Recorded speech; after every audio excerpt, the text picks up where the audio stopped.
Good morning, everyone. I'm Nikki Stanzione. And I'm Kristen Van Dyke. And of course, we have a lot more going on with the fire. So let's go ahead and go straight to Mike Powers, who has updated information on the Las Conchas fire.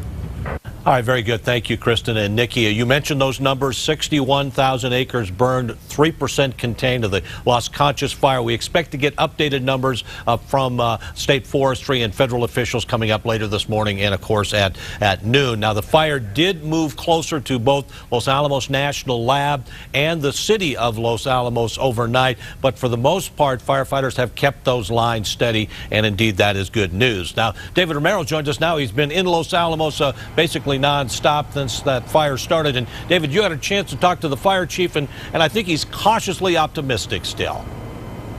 That's exactly right, Mike, and that's the best way to put it, cautiously optimistic.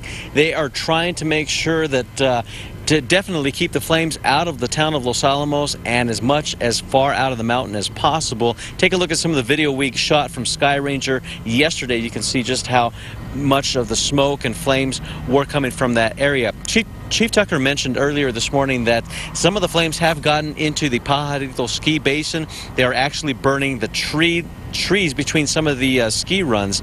And he did mention also that the flames have crept slowly westward towards the town of Los Alamos. Where those flames are at and where structures are at, that's about 1 air mile, which means from point A to point B, it would measure 1 mile. But there are canyons that separate those mountains and canyons that separate the town from any flames. They are having a special task force. The teams go through the neighborhoods and lab property, trying to make sure that everything stays secure, watching for spot fires. Team 1 incident command teams are also on the ridges near the mountains. They're trying to make sure that they can get a hold of anything that's burning in that area. All right, thank you very much, David, for that update, and we appreciate that. So stand by. We may be coming back to you a little bit later on.